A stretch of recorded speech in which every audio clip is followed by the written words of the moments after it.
በዓል ሓድሽ መተርኣስ ኣብ መገዲ ትርኣስ ይብሉ ወለድና እዚኣ ክገብረላ ዝተገደድኩ ምክንያት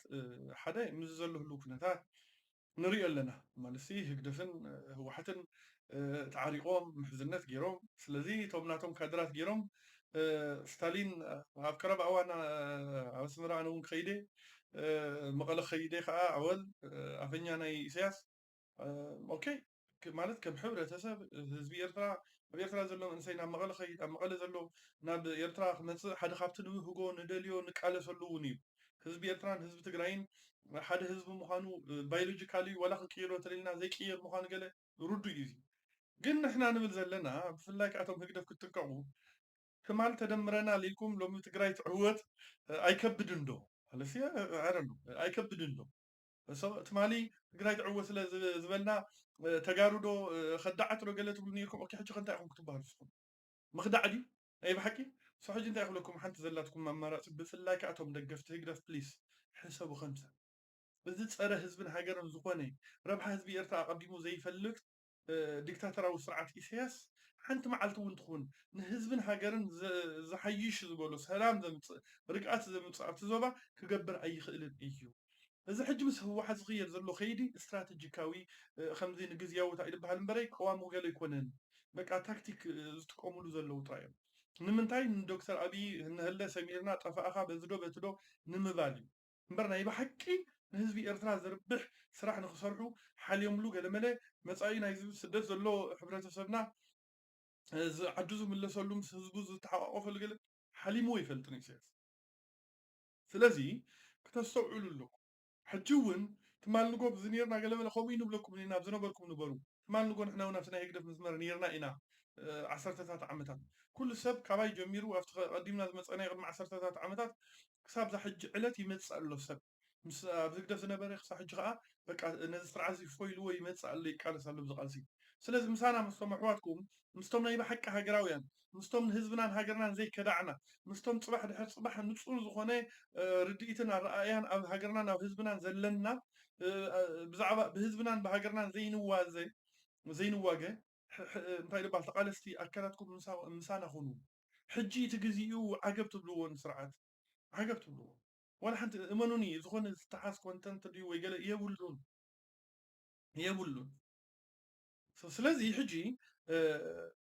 ከምዛ ዘላ ተቐፂልኩም ንንእሽተይ ሓደ 6 ወርሒ ዳ ክትከይድ ዓመት ዘይትፍለጥ ምስ ህወሓት ገለ ኮይንኩም እወ በቃ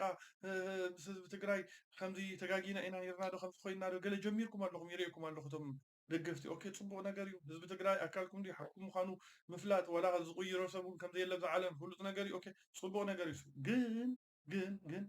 እቲ ናይ ፅልኢ ፖለቲካ ከምዘይጠቅም ንስኹም ጥራይ ዘይኮነ እዞም ሕጂ ኣብ ኤርትራ እውን ብናይ ፅልኢ ፖለቲካ ጥራይ ሰኺርኩም ዘለኹም ተቃወምቲ እውን ንባዕልኹም ክትምለሱ እዩ ዘለኹም ናይ ፅልኢ ዝበሃል ፖለቲካ ኣብ ዓለም ተራእዩ ተሰሚዑና ይፈልጥን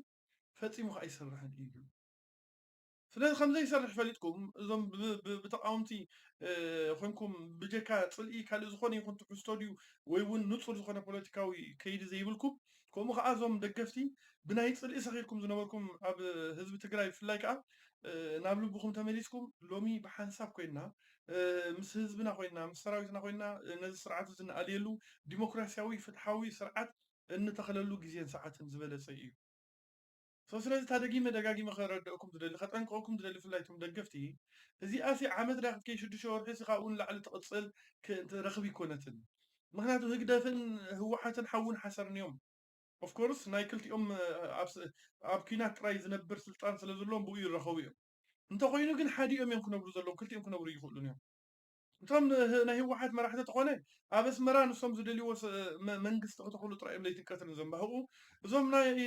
ሻዕብያ ተኮይኑ እውን ኣብ መቐለ ንዕኦም ዝምችኦም ናቶም ዝለኣኽ ትግራዋይ ክመፅእ ጥራዮም ዝደልዩ ክልቲኦም ሓደ እዮም በተሓሳስቦም ስለዚ ጃስ ክውዕካ ብማንካኻ ዝሕለካ ብኢድካ ዝበሃል ረኽቢ እንተዘይኮይኑ ጠቕላላ እቶም ህወሓት ንህዝቢ ትግራይ ሓልዮም ይኮኑን ምስ ህግደፍ ዝሻረኹ ዘለው ህግደፍ ሓልዩ ይኮነን ምስ ህወሓት ዝዳናገፅ ዘሎ ስለዚ እቶም ተጋሩ እውን ክትልብሙ ኣለኩም እዞም ኤርትራውያን እውን ክንልብም እዩ ዘለና እንተ ባኢሶምና ንበኣስ ተዓሪቆምና ንዕራቕ ዘይኮነ ህዝቢ ምስ ህዝቢ ክበኣስ ፈፂሙ ግቡእ እውን ኣይኮነን ስለዚ ንዛረቦ ንኸዶ ኸይዲ ነፍሲ ወከፍ ምንቅስቓስና ብጣዕሚ ክንጠንቀቕ ኣለና።